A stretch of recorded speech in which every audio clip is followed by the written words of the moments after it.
Kristu. Siyambonga kakhulu uNkulunkulu ngabo. Siyabonga futhi nomsebenzi uNkulunkulu awenzayo ngabo kule ndawo. Ibandla lempazalwane liyakhula ezimfundisi. There's always something new njalo umuntu mayifika la, and that's very inspiring. That means you guys are doing a very wonderful job in here. Ngicela ke singakuyeki ukukwenza lokho kuhle, simsupport umfundisi kanye nobuholi bonke bebandla. Amen.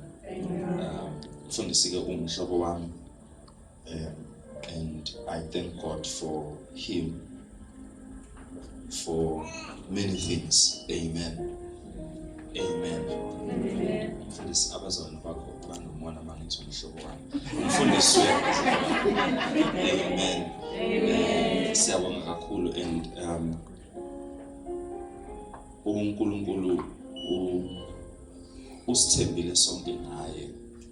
Amen. Amen. Usithembile sonke ngaye. Amen. In whatever way you get to relate with him, uNkulunkulu ukuthembile ngaye. Bengicela sibashayele izandla enkolweni nomama mfundisi.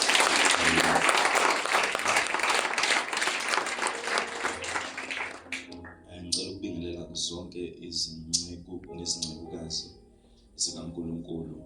Bafundisi, siyabonga khona benu, siyanhlonipha futhi siyanthanda egameni lika Jesu Kristu. Ngicela ukubingelela bonke obaba nomama nosisi nobhuti egameni lika Jesu Kristu, nabancane mabekhona bengicela sishayele izandla sonke. Amen. Mfundisi, kade ngizwa ukushisa lapha, kade ngikhona mina ngithi ngizofaka i-shirt, sengitshela uma ukuthi umfundisi uzesho ukuthi lenceke njalo mayifika lapha kimi ayifaki ibhantshi, ngilifakele wena ibhantshi ukuthi amen, ukuthi ngigcine ukukholwa kwakho mfundisi, ngalimazi ukukholwa kwakho. Amen. Amen. Ngicela sibuke bazalwane imibhalo. It's so interesting realize nje ngoba ngicabanga sengihleli la phansi mfundisi ukuthi na last time wangibiza ngephasile, which was an honor also. Ngafike ngathinta uIsaiah 40, and namhlanje ngicela ukuthinta uIsaiah 42, and then we see now mhlawumbe ukunipa just a brief background. Okay. Uma ufunda incwadi kaIsaiah, ngicela ngibheke mina ke bazalwane. Sengisuke ngitshela ukuthi ngiyabe senifuna ukujaha niye lapha. Amen. Incwadi kaIsaiah, it's one of the most important books in the whole Bible for many reasons. But one of the most important reasons why ibalulekile ukuthi ayikho incwadi eTestamenteni elidala iyona incwadi yamaHubo, incwadi kaZechariah. Ayikho incwadi othola uJesu ebekwe waclear in a prophetic manner njengalezi incwadi. Amen bazalwane. Baze bayibize ngokuthi it's the little Bible, incwadi kaIsaiah. iBhayibheli linencwadi ezongaki ezo-66. Incwadi kaIsaiah inama chapters awu-66. Ofunda iBhayibheli, iTestamente elidala, isivumelwano esidala, sinokwahlulela judgment phakathi.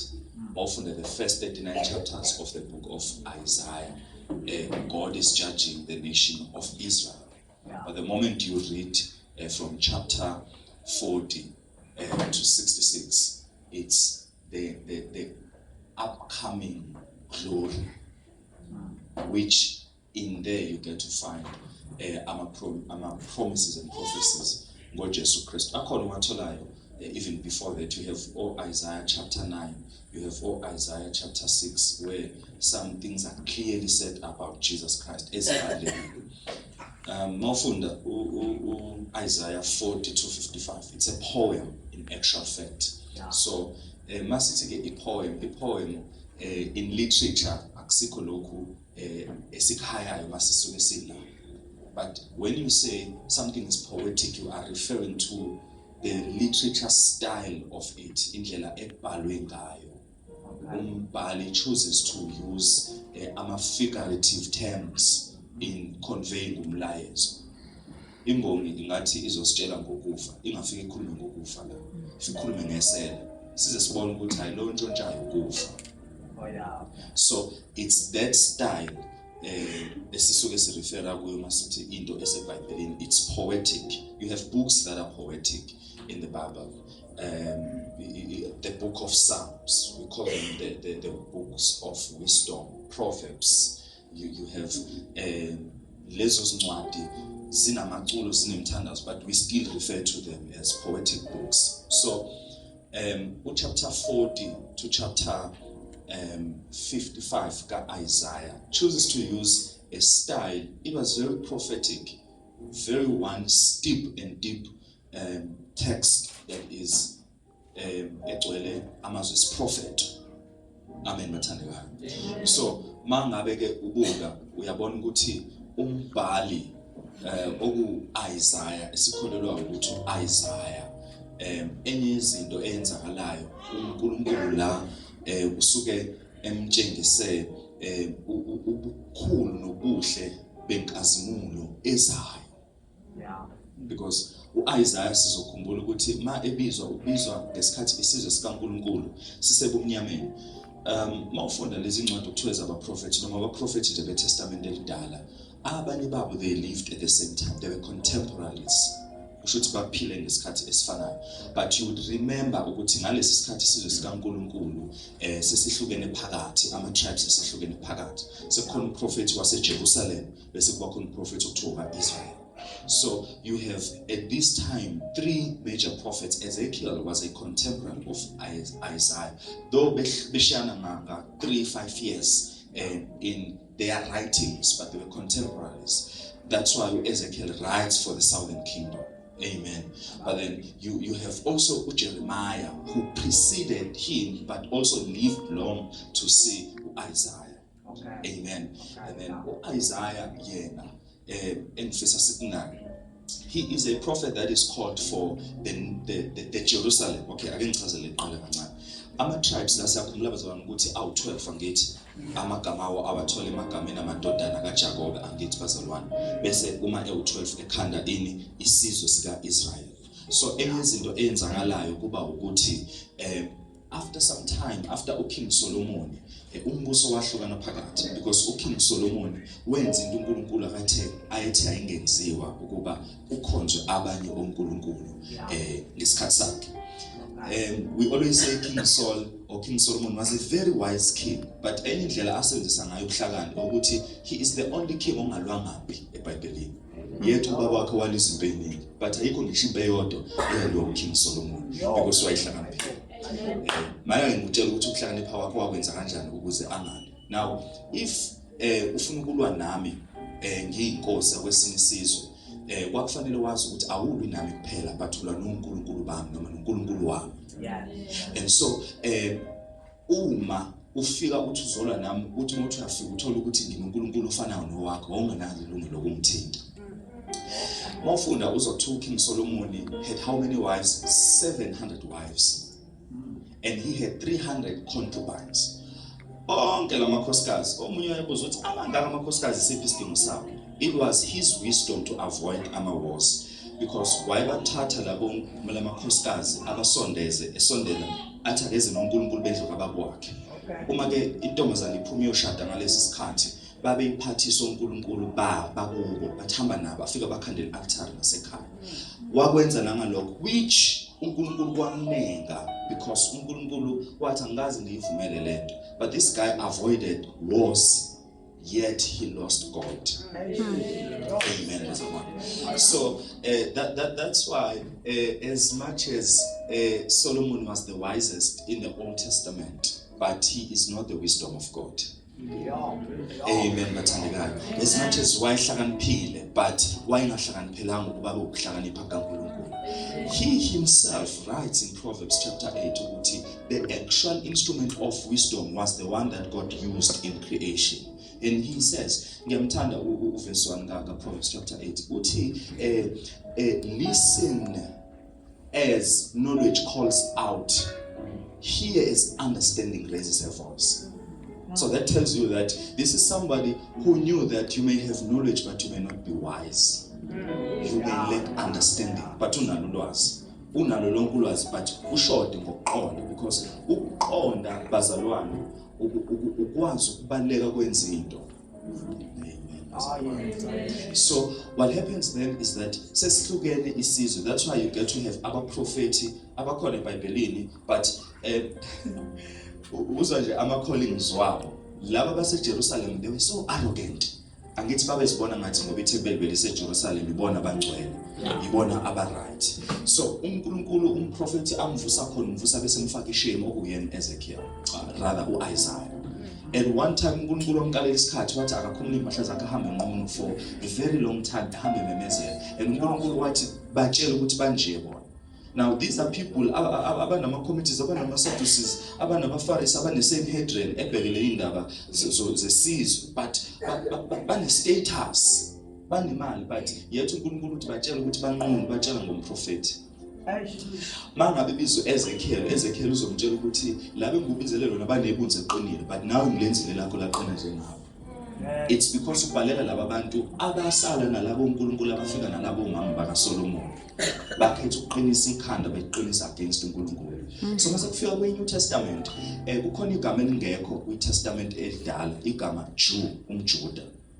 Because lelo gama lizoqhamuka just because of that. Sekwenzakalani? Sekuba ukuthi sekubanga ngoba lapha ya kulamanye ama tribes awu10 ahlangana abizwa ngokuthi Israel. Laba abanye basebizwa ngokuthi uJuda. Angithi uyezwa mose uzofunda iBhayibheli, especially lapha koEzra noNehemiah. Sekhona lo language obungayitholi kwelinye iBhayibheli kwamanye ama text before that ukuthi Israel and Judah. Yeah. Amen. Now, leyo nto leyo isiyenza nabathandekayo, isiyenza ukuthi Jesus Christ. Hallelujah. Isiyenza ukuthi this thing sekubangwa ukuthi ubani umJuda ongcono ngoba kulabo abawu10 ababizwa ngoIsrael sebehlangene nalabo abanye bezizwe. uNkulunkulu oyinto ethe zingenzeki leyo. umJuda akashada umJuda.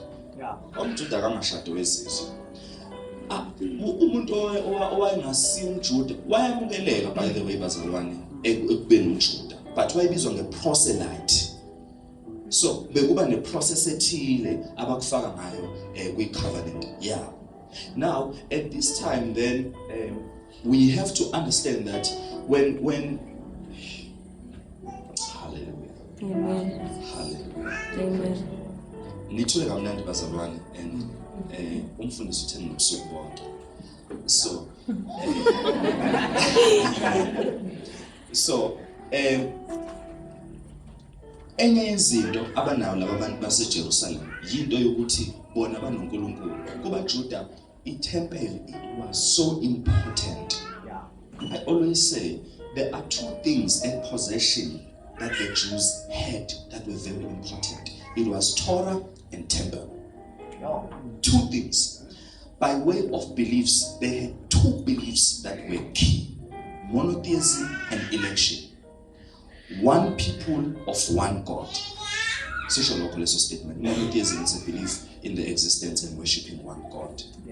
Now, election, ishukuti, out of the many nations that were there, emhlabeni, God elected this one nation to be His.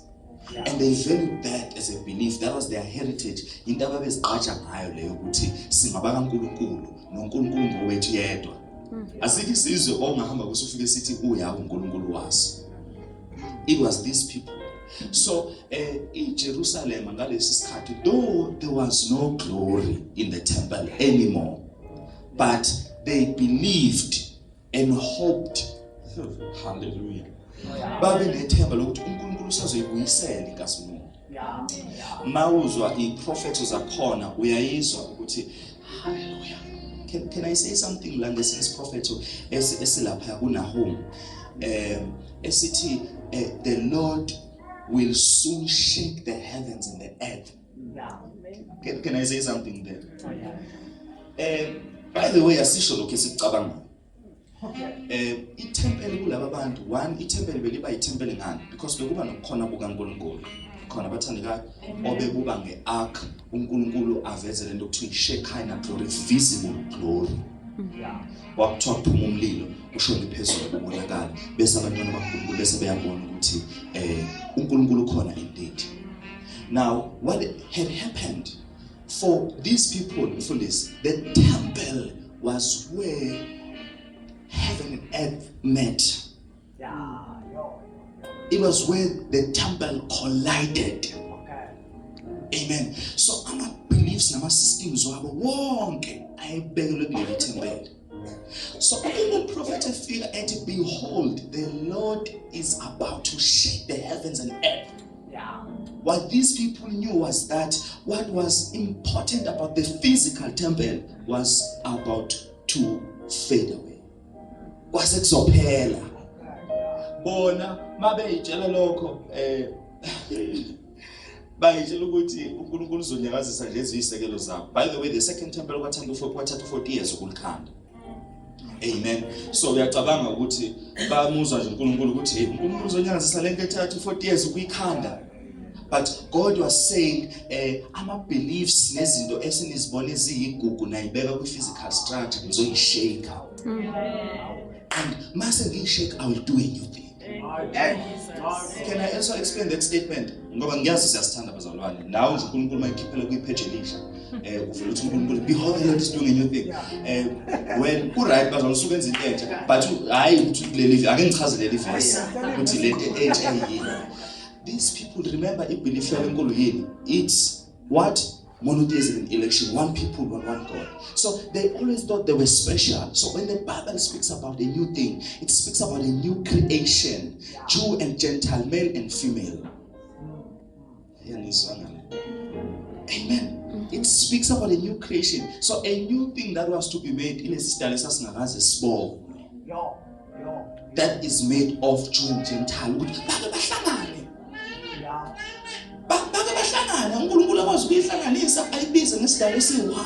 So when they were saying behold, after that there will come a great shaking. I will shake the heavens and the earth. What makes you Jews true, I will shake it. And after that, behold, I will do a new thing. And that new thing for them, I will put my glory. And that new thing was then the new creation. And in your creation, enye izinto ebalulekile kulesi sikhathi sethu ukuthi sibeke ibaluleke ibe sobala. Ukuthi for whatever reason God has allowed us, I'm saying God has allowed us just to avoid conflict. Ukuthi sifocus kuma individual pictures when it comes to iqiniso leBible, and we forgot the big picture. You don't have a problem being a new creation yourself by yourself. But in actual fact, makhuluma ngesidalo esisha. Sizidalo ezintsha nangezobathana maningi ngokukholwa lapha. Amen. Sizidalo ezintsha. Kodwa isidalo esisha yilomzimba kaKristu. One, there's just that one new creation. That's why then Paul uzomuzwa ethi ngo-Adam wokuqala, by the first creation we die. Ngo-Adam wesibili, by the second creation we live. So the factory mistakes that happened with the first creation were then perfected in the second creation, which was Jesus Christ. Hallelujah. Amen. And so one thing engifisa ke siyoyibuka la introduction yami angiphinde ngifundise unikezela ngalokho. Engifisa siyoyibuka, it's these two covenants. And I want to submit before even start. The new covenant is a glorious covenant. The new covenant is a covenant of true glory. Amen. And I want us to understand that. I guess the covenant in the Testament elder. Masikhuluma nge-old covenant. Kufanele sikana baningi ama-covenants bathandika niyabuza lokho. But the-old covenant lesijwayele ukukhuluma ngayo yenziwa uNkulunkulu noMoses ku-Exodus 33. Amen. uNkulunkulu nobani? Moses. uNkulunkulu nobani? Moses. After the incident, they come like incidents ka 32, Exodus 32, laba khona khona ithole. Golden calf uNkulunkulu athi laba bantu phela mayiphela u32 kusuka kushube kabi. uNkulunkulu uzothi Moses, go back to your people. How sekungaba kaMose labantu. Athi uNkulunkulu, my presence will not go with you, because if I were to go with you, I would destroy you. No. Uyaphika phela manje uNkulunkulu. So uphela kushubile uNkulunkulu. Abathi uMose azami inkosi yami intercede inkosi uma ubabulala laba bantu amaGibhithe azothi kwa it was with an evil intent ukubakhipha kwakho owakhiphela ukuzobabulala.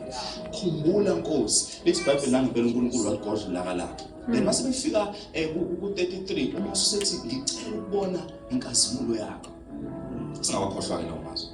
Ngicela ukubona inkazimulo yakho. Qala thini uMose athi inkosi awukangitshela ukuthi ngizohamba nobani, sizohamba nobani. Nikhona abathandekayo abese ethini uNkulunkulu athi my presence will go with you. Just after that ufunda, just after that athi uNkulunkulu I will do the very thing you asked for. Just after that statement, the following verse it now show me your glory, Moses said. So Moses was saying, I understand your presence, but there's something that is called your glory. And then ningiphi isikhathi sana ningibekezeleni Yesu ngizekile ngithi amen. Ukukhona bukaNkulunkulu to these people, it guaranteed that they were judged and it guaranteed death. Yes. Uyezwa uNkulunkulu uthi ukukhona kwami ungahamba nami sengibulala. So ukukhona bukaNkulunkulu for the own covenant people kwakubaqinisekisa ukuthi bazobulawa bazofa. Amen. And Mose ufuna into ayaziyo uMose ukuthi manje sayithola ngeke sabulawa. Amen. Show me your glory. Because uyabona ukuthi usibeke la ku52. Noma ethi uzohamba nathi kodwa usibeke ku52 ngoba ushilo wathi we are a stiff-necked people. So and iBhayibheli njalo malithi a people are a stiff-necked people. Lisuke lizama ukutshela ukuthi khona into okufana ngabayibona bayibona. Umuntu o-stiff-necked umuntu oqinisa intamo abhekele. Thana ukukhanya ngapha athi kuphi. That is how God pictures Israel. So there was a side of God that God wanted Israel to see that they did not see. Oh yes. Hallelujah. Ngathi ila uJesu akhuluma ngabo kulokhu uthi though they see but they do not perceive. Noma bebuka kodwa baboni. Noma belalela kodwa bezwa. Amen. So lesi sivumelwano esisha. Oh my God. Uthi noPaul ku2 Corinthians chapter 3 uthi noma sasinenkazimulo kodwa inkazimulo yakhona yayidlula. Niyeza ukuthandeka noma sasinenkazimulo kodwa inkazimulo yakhona yayidlula. And then uma ufuna uqhubeka la ufunda ku33 Exodus, there's something. Can I save you, Bazalwane? Yes. For the interest of time, I'm going to read the Bible as just a service to you. I want to show you something so quickly. Lapha ku Exodus. Niyathanda ngithi abantwana benkosi. Amen.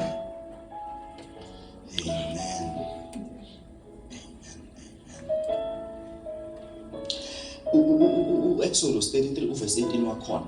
Uthini Moses? Then Moses said, now show me your glory. Ngifisa sikunake lokho niyezwa bathandekayo. Now show me what?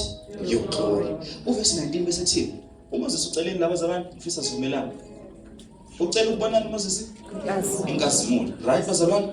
Ngifuna sibuke verse 19. Uthi and the Lord said, I will cause all my goodness to pass in front of you, not to stay. Yes, but to pass in front of you. So we are going to come goodness. And I will proclaim my name. Ubando name. Exodus 3:15. Igama lami nginguye nginguye. Ngiyokwaziwa ngalelo gama isizukulwane sonke. So inkazimulo ukuba noNkulunkulu eyibiza yena ekhoneni bakhe. Amen. Masikuthiwa nje sibona inkazimulo singabe sine encounter la uNkulunkulu afika asho khona athi I am that I am. Oh, senya understand okwenzakalani lapha kuJohn. Mangabe uJesu ethi before Abraham was I am. Babezwa lento. Ukuthi lo ufika ukuxela ukuthi uNkulunkulu usesuka lapho wenza into kaNkulunkulu kaExodus. Before Abraham was. Abese bizi igama elincane. Yahweh. Yeah. babezwa lokho bona. Ngiyawathanda amaBhayibheli ethu. It's either azolenza libe kuma capital letters lapho kulo sentence before Abraham was I am bese uba I am eba kuma capital letters. Lo isuke isitshengisa ukuthi there's something kwi original language engafani nalefanayo isilungini sethu. Amen. So that's the holy name of God. So uNkulunkulu uthi Amos ngizodlula nje nenkazimulo bese ngimemezela igama lami. Ngizozwana ke icovenant. Oh hallelujah. The Lord I proclaim my name, the Lord. Yalizwa igama bani? My name, the Lord, which is Yahweh. In your presence I will have mercy on whom I will have mercy. Amen. There's a difference between mercy and grace. Angithi bathandeka. Mercy indlela elula yokumchaza yila khona kusuke kufanele uthole isijeziso sentethini bese bekuzwe ungasitholi. Grace yila khona kusuke kukhona into ongafanele ukuthi ithole enhle enkulu bese uyithola. So laba bafanele ulaka likaNkulunkulu, but uthi uNkulunkulu nakhona ayithi imercy yami ngizoyinikeza noma ubani. Uthi I will have mercy on whom, not everyone. Yeah. On whom I will have mercy, and I will have compassion on whom I have compassion. Such a conditional covenant. Yeah. But he said, you cannot see my face, for no one may see me and live. 21. Then the Lord said, there is a place near me where you may stand on a rock, a place near me. Kukhona indawo eduze, hayi eduze kwami. La ungama khona edwaleni. Yayizwa lento bengisho ka poetic language. So poetic language uthini sekufanele wena uyibuza ukuthi ubani omunye poetically figuratively oka refer to njengedala. Oh, that's why umbhalo kaHebrew chapter 2 ethi uMosa kakhulu kunoJesu ngoba uMosa uyisisebenzi endlini uJesu angumnini kuyona. Ngoba noma izobona hallelujah bazalwane. How ukukhumbula ukuthi no one can come to the Father except by me. Kusho Jesu. So no Mose noma kwakuzodlula izokubona, but he couldn't have seen it engamanga edwaleni. Noma kwakuyinto edlulayo kodwa ukuze ayibone kwakufanele ayibone bese bekudwaleni bese idlula. Amen. Yona iyadlula but ukuze ayibone kufanele bambeke edwaleni bese eyibuka bese idlula. Uthi there is a place near me where you may stand on a rock where when my glory passes by. Yonkumbuza ukuthi izodlula but ayizili kuzohlala. I will put you in a cleft in the rock and cover you with my hand. Ngizokufihla bese inkazimulo yami iyadlula. Amen. Then I will remove my hand and you will see my back, but my face must not be seen. Ngifuna sibuyele emuva ngoba la sizobheka into eyi-1. Yini uglory? Amen. Yini ubani bani? Yini uglory? Ngicela ukuba nje nabantu aba-active abazobamba isipiti sami ngoba noma nginosuku lonke kuningi ukuthi ngifuna ukudla. Ukhona omunye ongangifundela ngizawubheka elinye mina yena ngifundele u2 Corinthians 2, 2 Corinthians 3. Bless you Jesus. Bless you Lord. Bese ngicela kuba khona okay singabe simiye ku-Exodus somkhumbula ngithi bazalwane. Amen. Sizomkhumbula. Awungifundele uverse 7. 2 Corinthians usheshe.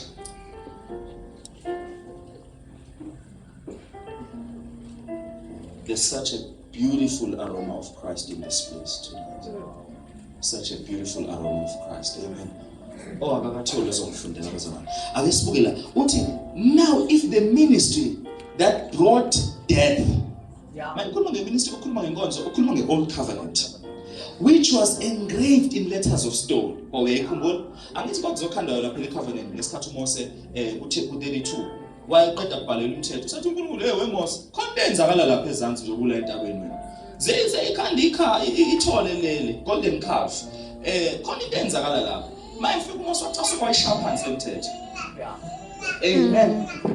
Amen. Amen. Uyakubona ukulunga uma swayizama ukulunga la ucasuka on behalf of God, which is something we must never do. Amen. Uke wathi umfundisi uNdamane sikhuluma ngelinye wathi uyazi ukuthi Thelezi uNkulunkulu ngendlela angakufuni ngayo ukulunga kwakho uza kufanele nezinto ezibolekile. Wathi ngendlela nje ongamchazi ngayo. Wathi awucabanga usukwenze konke afathi uNkulunkulu izinto ezibolekile susa lento. Amen. Now uMose wayizama lokho, but uthi ke la uPaul, if the ministry that brought death sishila ngithi bazalwane ukuthi iTestament elidala beliza ngokufa nejudgment. Yeah. Second, which has engraved in letters of stone, came with glory. Yeah. It came with what? With glory. So that the Israelites could not look steadily at the face of Moses because of its glory. Oh, yeah. Transitory though it was. Not transitory, very important. Iyadlula. Lo glory, but iyashintsha. Ngisangizwa bazalwane. Ngifuna si-acknowledge kanye noMapostle Paul ukuthi nenkazimulo leyanto. Amen. Ngifuna sizwe. Oh, hallelujah. Abese ethi, will not the ministry of the Spirit, now that's the new covenant, will not the ministry of the Spirit be even more glorious? Yeah. If the ministry that brought condemnation was glorious, oh, now judgment, condemnation is judgment. Yeah. So zonke lezi zinto eziwu-2 ngisho sesibonile, right bangcwele? If it was glorious, how much more glorious is the ministry that brings righteousness? So singale comparison. Kazimulo yalapha ilethani condemnation. Kazimulo yala ilethani ukulunga, righteousness. Amen bazalwane. Amen. Hallelujah. Amen. For what was glorious has no glory now in comparison with the surpassing glory. Utloko kwakhazimula mawuqhathanisa nalokho manje kwalenkazimulo engabaleki the surpassing glory akusena inkazimulo. Isekhona abangcwele? Amen. Hallelujah. There's something very important here. And if it was transitory, and if what was transitory came with glory, how much greater is the glory of that which lasts? Injani inkazimulo lokho okuhlalayo. Uyakhumbula leyanto ukuthi I'll cause my goodness to pass. Yeah. Amen.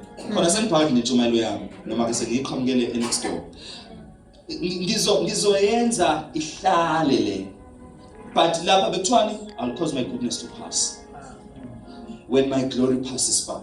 Exodus 33. Le uthi injani kanti inkazimulo enkulu lezohlala. Yeah. Ngifuna uzwe.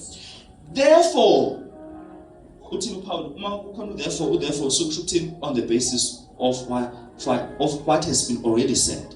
Therefore, since we have such a hope. Yeah. Hallelujah. Yeah. Not therefore, since we have such hope. A hope. Is it come the statement that's in this kumbula isidala bazalwane? Khona okufika kuthiwa so and so is the hope of glory. Oh, now it makes sense. Now it makes sense.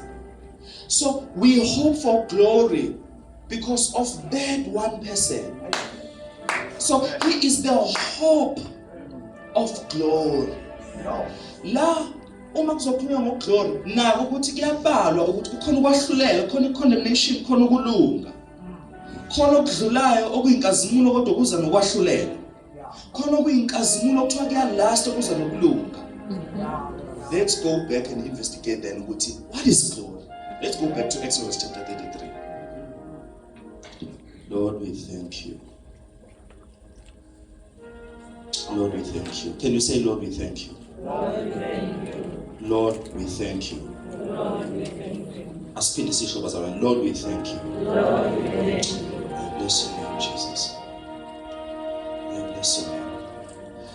Sesibelile Exodus 33 verse 18. Uthini la uMoses? Then Moses said, "Now show me your glory." Amen, bazalwane. And the Lord said, "I will cause all my goodness. I will cause all my goodness." Yabona umuntu mayibuza nje incazelo kaGlory umthatha umlethe la. I will cause all my goodness. uMoses uceleni, show me your glory. uNkulunkulu uthini? I will cause all my goodness. Yini goodness? Uyamchaza, I will have mercy on whom I have mercy.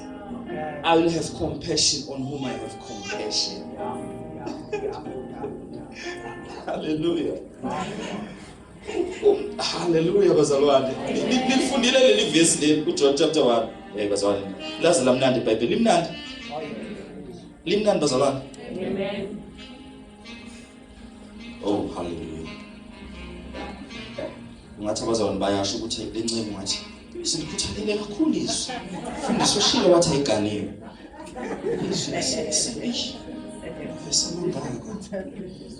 Sikhuthalele nje kakhulu izwi. Sesilapha kuJohn chapter 1. Amen bazalwane. Amen bazalwane.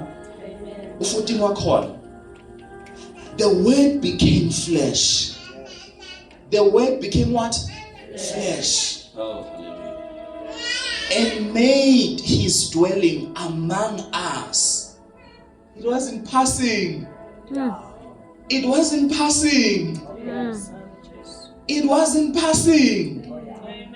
The word became flesh and made his dwelling among us. Sisabheka njalo uGlory ukuthi yini? Ngifuna statement esilandelayo. We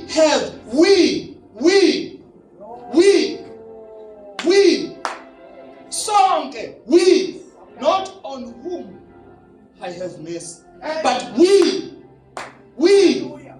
have seen his glory. So what that, when it comes in mind, uyagijima ngikufundisa iBhayibheli hermeneutics manje, Bible interpretation. Mawubala leli wethu uGlory uyagijima wena ndi definition yakhona. I will cause all my goodness. Uyabuzwa umfaka la. We have all seen his goodness. We have all seen his goodness. All of us. Hallelujah. The glory is of the only one Son who came from the Father. Ngifuna statement esilandelayo. Asikhumbuleni lesi Exodus. I will have mercy on whom I have mercy. I will have compassion on whom I have compassion. Asizwe uJohn la uthini? Full of grace and truth. I will have mercy on whom I have mercy. Full of grace and truth. Asiqhubeka kancane. Hallelujah. Asike verse 16 sinjalo 15. Out of his fullness we have received grace in place of grace. So esilungise nalelo bazalwane kubalekile. Grace in place of grace. The Old Testament was glory. It was something they were not deserving. It was grace. But instead of that grace, instead of the glory of the Old Testament, we have received grace in place of grace. We have received goodness in place of goodness. That grace was passing. That grace was transitory. That grace was temporal. But in place of that temporal grace, we've received grace. Hallelujah. We've received grace. Yes. Hallelujah.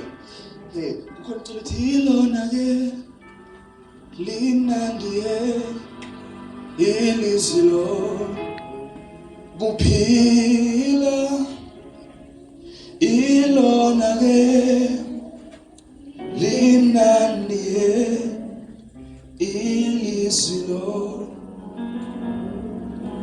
Lithi bazalwane, we all have received grace in what? In place of grace already given. Ngifuna uzwe ke uverse 17. For the law was given through Moses. Grace and truth came through Jesus Christ. It's not selective. It came through Jesus Christ. Hey, ngifuna uzwe le. Uyezwa uma ufunda la ukuthi kodwa uExodus 33 background yale mbhalo. Ungathi ulungisa le yankulumo yakho. Uverse 18 uzokucacisela. No one has ever seen God.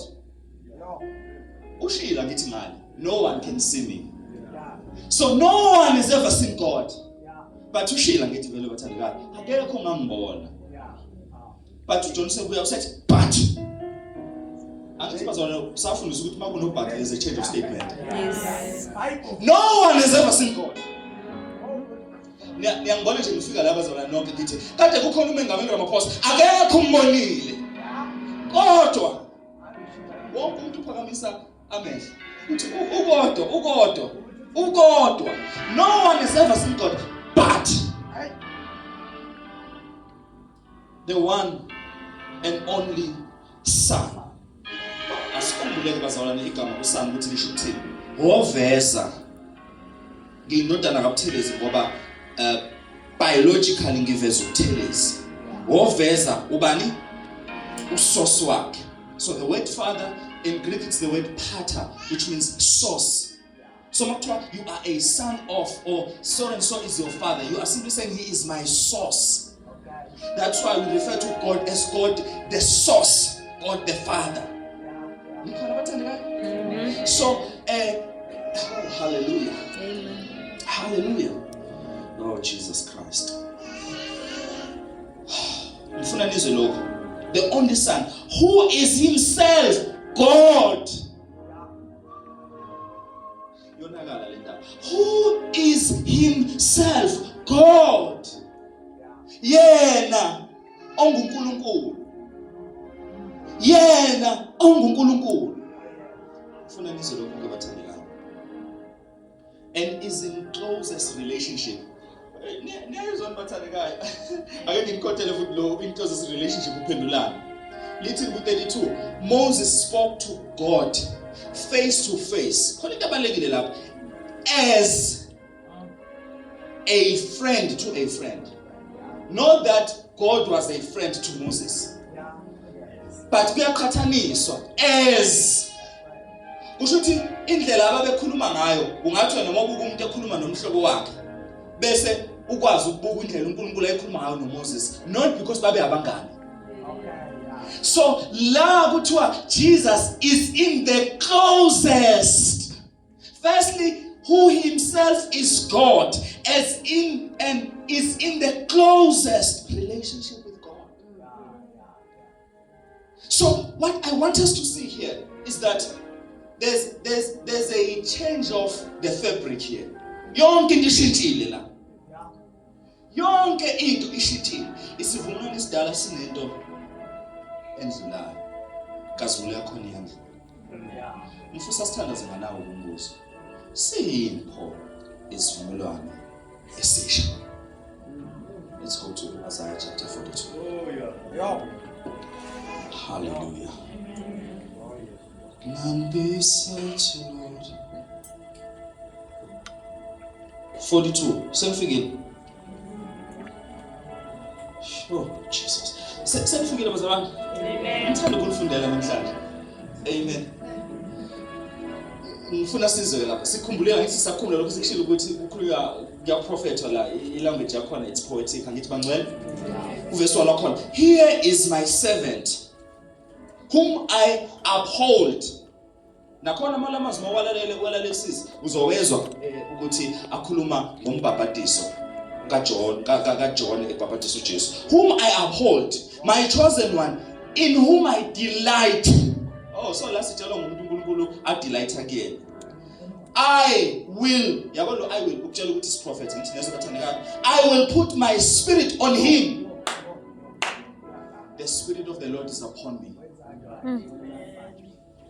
He has anointed me to preach glad tidings. Uyiwana shanjalo.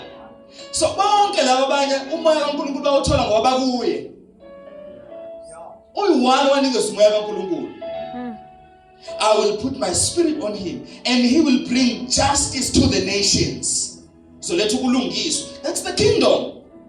Makuthiwa nje kunombuso umsebenzi wawo, it's mercy and justice.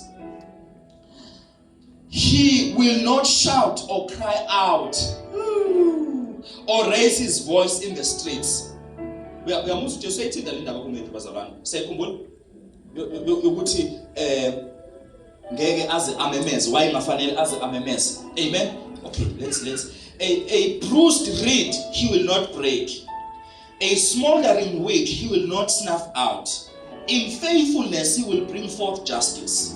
He will not flutter or be discouraged till he establishes justice on earth. Till he establishes justice on earth. Ukuba bengisemvuzelelweni amakholwa bengizoma lapho.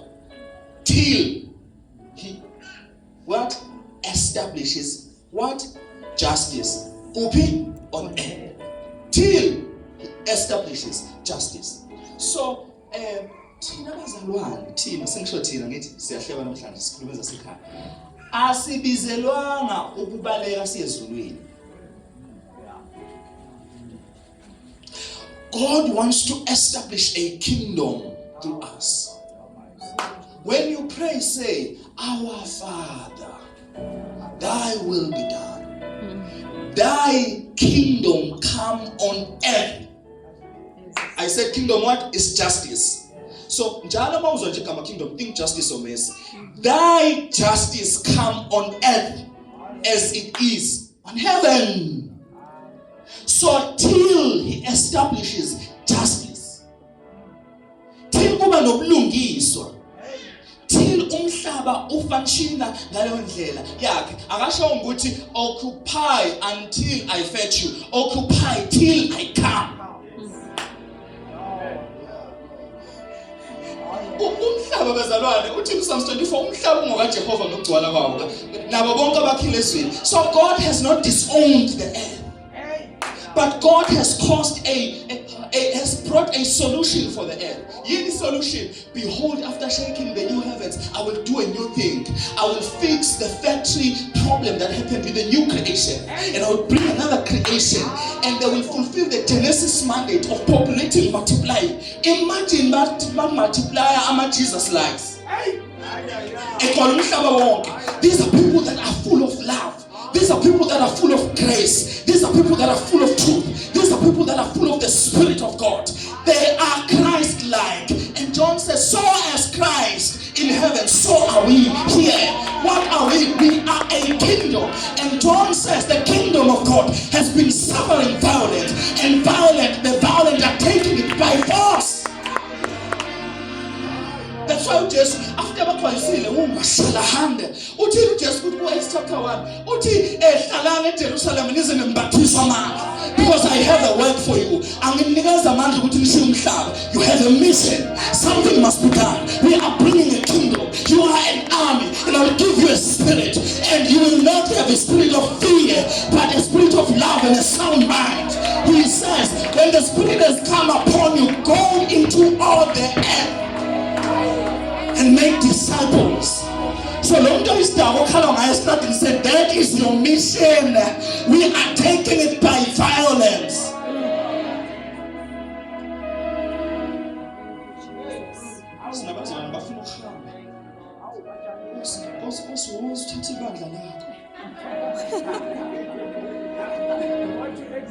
Nkosi uJesu mawungabuyi manje wafica sekonakele kusha abangcwele konakala kanjani? Nkosi uJesu kanti nazi thina le ukukhanya kwezwe Mashallah Hassan. Uthi ukhona umuntu obakhalisa isibane sithathe ngaphansi kombhede. But umuntu okhalisa uthi nina ninjengomuzi owakhile entabeni okukhanya kwawo ngesitheke.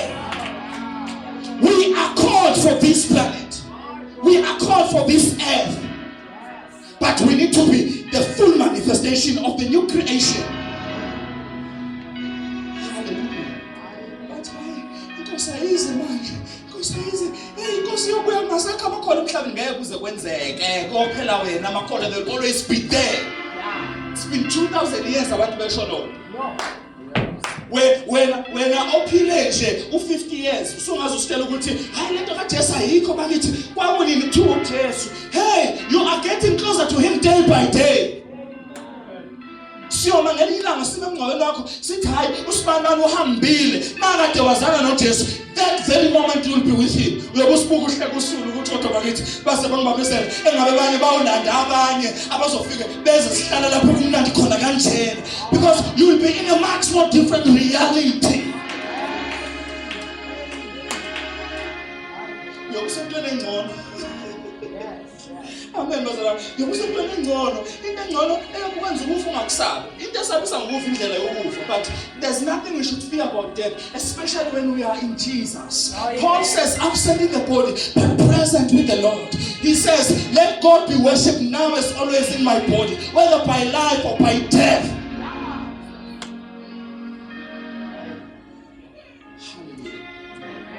Bengithinta nje lapho ekutheni sibizwe umhlaba. But angizile lapho sisabuza umbuzo wethu.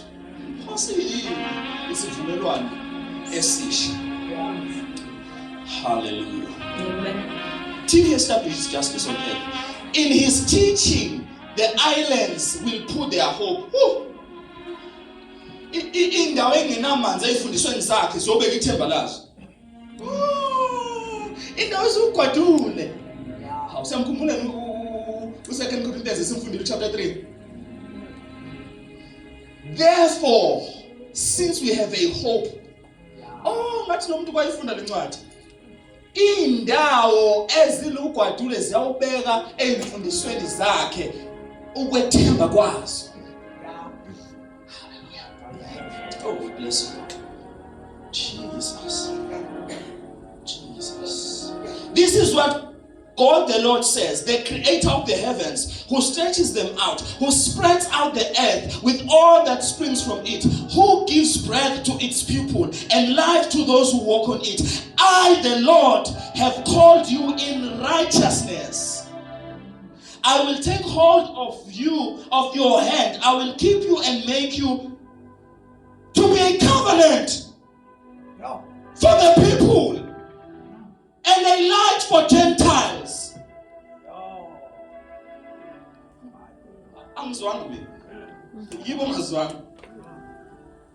La uNkulunkulu ekhuluma etshela his servant who is Jesus. I will hold your hand. Oh my God. My God. Isandla sikaNkulunkulu sasikuyena uJesu. Okay, asiyeke leyo yinde nayo. I will keep you. I will keep you. I will keep you. I will keep you. I will keep you. It will not pass.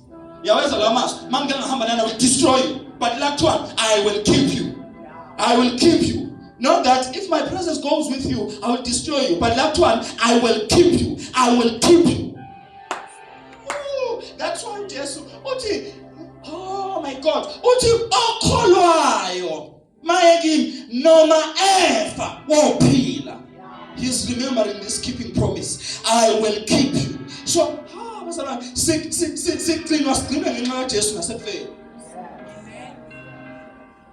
we bless you, Lord. I will keep you and make you to be a covenant. So the New Testament covenant is Jesus. Oh, Jesus is Abraham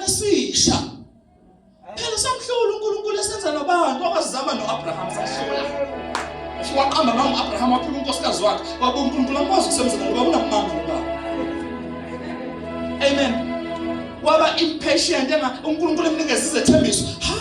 Bazalwane, khona kuleyo ndawo waba impatient uNkulunkulu wathi kuzozo Isaac wangamlinda uIsaac benomkakhe bamjaha uIsaac wabe uNkulunkulu wathi we cannot work with these ones. Kanti ibandla namhlanje alikho lapho. Hayi kodwa uNkulunkulu kade sithembisile. Hayi kodwa kade sithandaza. Hayi izinto ayisenzeni namhlanje njengasebandleni laqala. Why are you rushing? Noze kuye no Ishmael. There's an Isaac. If you are in a covenant, you are certain, you are sure, you are sure. You are sure. No, yena ongithembisile. Uyamuzwa uPaul uthi ukholekile wethembekile othembisile. uNkulunkulu wethembekile. I will keep you. I will keep you. How mfundisi njobe umsebenzi ingahlanga nje kimi I will keep you. Mfundisi kukunyuka yonke into isimo sempilo sivuma I will keep you. Mfundisi ingane zami kodwa indlela zami sayibona iphelela lapha I will keep you. Mfundisi nami ukukhola kwami umzimba usuhlaselwe ukugula I will keep you. Mfundisi sengiqala nokubuza imibuzo ngempilo ngaphansi after ukufa I will keep you. Mfundisi bashonaphi abafayo uma abakholwa uma befa I will keep you. Athi uthi mfundisi kodwa njengoba imali ngavuma hayi mashala bahasana. Mfundisi wasiqalisa isonto e7 khona mfundisi uyazi ukuthule kanjani I will keep you. Mfundisi why my God. Mfundisi wathi uNkulunkulu asizokwenza into entsha engakazi ibe khona e7 yini na I will keep you.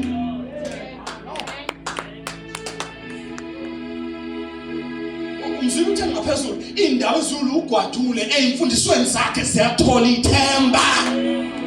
So must be what Gwadulo says. We create a feast of his teachings, a feast of his teachings. I can't wait for a day. Last of you are mfundisi kanje in such a canton preach the death and the height of Jesus Christ. Abantu baphiliswa weekend. I can't wait for a day. Last of you are kanje abantu basukuma bahambe singababhekani isandla. We're not just in a covenant, but we have a covenant. Our Jesus is so awesome for us to call. Sifuma nayo ukholwa.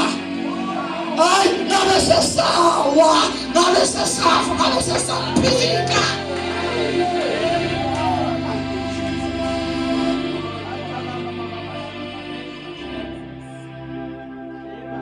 Baloma hembele, mase beqala behlele.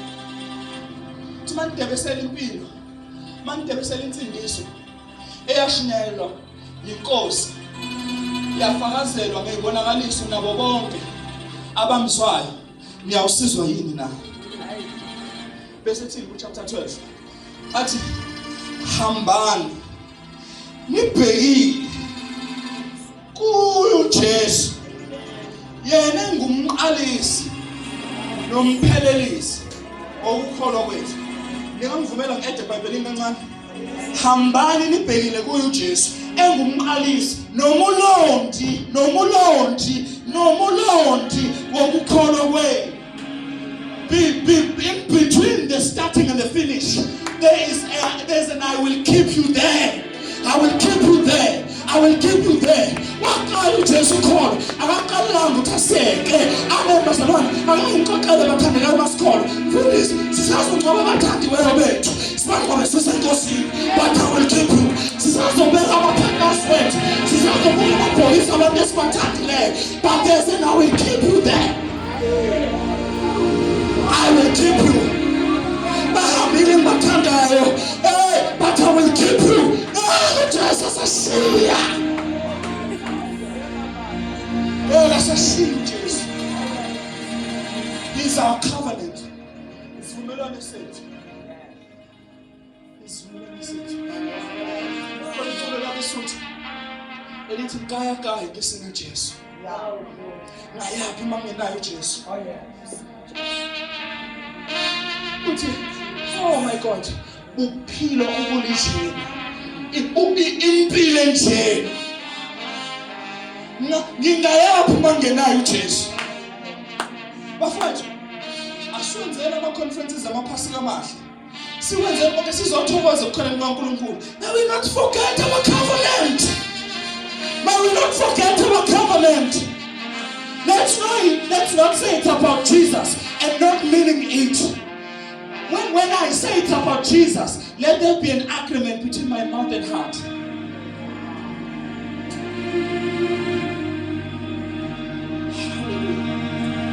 Hallelujah. Here's our covenant. The covenant kuthiwa. Uthini Paul? Thina senjengoMoses. Owathi maye kona inkazimulo. Wathatha indwangu wayivala. Ngoba bekhala ngokuthi bayaxophela. Bathi siyambonga uJesu.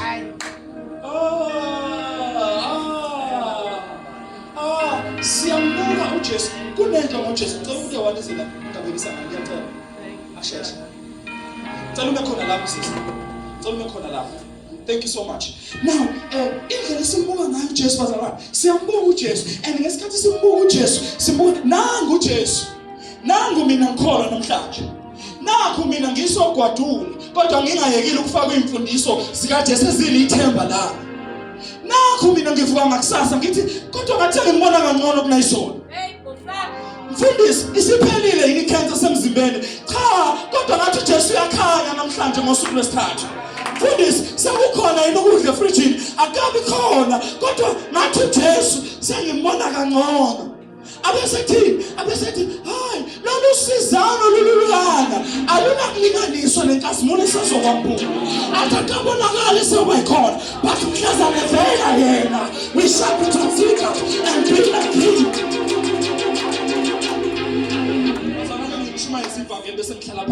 Abanye bethu bazalwane siyofa singesiyo ama-millionaires, siyofa singakaze sidrave imoto esiyithandayo, siyofa singakaze sihlale emzini esiyifisayo, kodwa mhlazane vela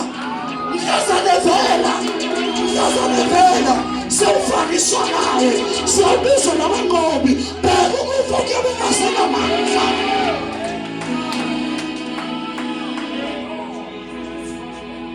Ukufa kuyabe kungasenamandla. Bathi abantu abaningi kufika ezulwini, ngiyabe ngifuna ukubona uPaul, ngiyabe ngifuna ukubona uMose. Kuphela nje 100 million years. Ngisathi kodwa Jesu wami. Kodwa Jesu, ngithi ngiphakamisa amehlo ngithi kodwa Jesu, thou art holy. Wehlukile.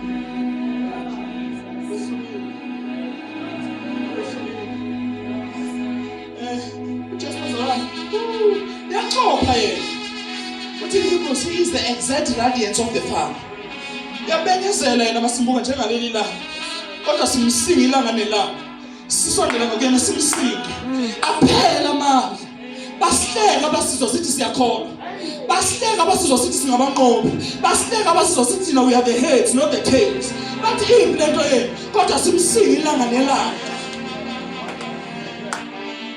David sengimdala. Kade ngimncane. Kaze ngibone kaJehova shaya. Kaze ngibone inzalo yakhe phansi kuhle. Ake ngisho ukuthi asisizi ilambi zikamoya basiko Jesu. Sophinde silambe. Uyasuthisa imphefumulo yethu njalo. Imphefumulo yethu uyayinonophalisa njalo. Sophinde seswele. uJesu. Kaya kisina Jesu. Ngiyaphi mangina uJesu. Mangina uJesu ukufa is not an option. Mangina uJesu ngisho ngathi ngamanengi ife. Kodwa mangina uJesu it's not an option. Actually we should say it boldly. Death is an option for believers. Yes. For believers, death is an option because absent in the body, present with the Lord. Uyabuzwa uthi ngoba uthi phela nina noma nikula madokotela sazodilizwa yazini ninesakhiwo esingakhona ngazandla zamuntu. Uyabuzwa uJohn mayivuka uJesu uthuleni uthi ku-1:8 Revelation uthi nawa phambi kwakhe njengofileyo wangifusa wathi ndodana womuntu vuka nginguye obefile kodwa manje ngiyaphila ngunaphakade. I have in my right hand the keys of life and death. Ngingayaphi mangenayo Jesu? isizukulwane sethu saze sayenza lolu indaba kaJesu. Saze sayenza into ye-class association yabantu abazibona bengcono ngoba bengaphuzi, ngoba benezono abangazenzi phambi kwabantu. Because thina siyibona singcono ngoba izono lezi izono abazenzayo nathi siyazenza iningi lethu. Amen. But siyibone singcono ngoba bona bazazi abantu. Ngoba thina sikoka kahle siswenke sinuke kamnandi siye esontweni ngamasonto. Kodwa ake ngibuze na umbuzo, singena uJesu singayapi? Singayaphi? Iyini impilo yomuntu ongamazi uJesu? Ngiyakuzwa lokho kwakho kokufakaza ukuthi ngiyamthanda uJesu. Sikhuluma thina ngokuthi ngeqiniso uyizwele wena wahlula uthando lwakho uJesu. Umthande, umesaba, ungasenzisi. Uthi uwedwa ukuze ukumthanda, ukuthokozise ukumthanda. Asikhulumi ngawo khandi content uthi uyamthanda uJesu. Uassociate nabantu abathi basindisiwe. Sikhuluma ngawo wehlule nje uthando lukaJesu. Exactly. Ngiyamthanda uJesu. Ufika kuma moments nama seasons and bazalwane mawuno Jesu you don't curse all the seasons of your life. Because wazi ukuthi nabona ama seasons is my light. Ukukhanya kwami. Ufika kwi season ye dryness. Ufika kwi season ukuthi izinto zithule. Akuhlangani akulungi but uze ukuthi Jesus is my light. Mfundisi mina uJesu mhlezi ngisho angimshumayela uJesu ngoba nakho engenzela izinto kahle. Zike zaba khona insuku ebengingaboni kahle ngazo. Zike zaba khona insuku ebengimnandi. Zike zaba khona insuku engangicabanga ukuthi ngeke ngidlule kuzona. Zike zaba khona insuku engangibona ngathi ikusasa libonakala imuva kuphela. But still Jesus was there as my light. Kwakuke ukuthi ngiyipersonally challenge ngime ngespeed and declare him. Ngimdeclareiswa hayi ngoba nginamandla, hayi ngoba ngazi kangcono, but there's something in Jesus eyengehlula. Yayengahlula sometimes against my will. Ngizwe ukuthi intando yami ifuna ukuya kwejwayele, but uJesu angavumi. Let's be saved. Umuntu osezwe lo mlayezo sesinalo ilungelo lokumbuza, uyichithela lapho ngonaphakade yakho. Uyichithela asikhulumi ngawo ngoba bakhona abantu abasesontweni ngonaphakade yabo bangeke bayichithele uJesu. Matthew 7 uthi abanye bofika bethi inkosi sa prophet thina ngegama lakho. Sakhipha amadimoni ngegama lakho. Akathi uJesu ngothi hawu hey madoda ngcono nazama. Uthi hambani benzi bokuba ngaze ninazi. Wokunye kanti ukuthi ngithi ngiyamazi. Wokunye ukuthi yena angazi. Uyakwazi noJesu. Enhlizweni yakho unayo uJesu indawo engcwele ebekelwe yena yedwa engathintwa umuntu. Eyahlulwa uyena yedwa, ethotshiswa uyena yedwa. Akukhona iculo la kuleli yasonto eUCCSA elikacula uAyanda Dance elithi ngithotshiswa uwe. Ikhona indawo ethotshiswa uJesu kuwe. Ikhona indawo ehlulwa uJesu kuwe. Uwedwa. Angikhulumi ngonembeza wakho mina. Ngikhuluma ngokulunga kwakho mina. Uthi hayi sengehlulwa ngonembeza ngabe ngimtshengisile ukuthi ngubani. Ngikhuluma ngawe uzwa ukuthi akuvumi khona engahlulwa uJesu. Thank you for this.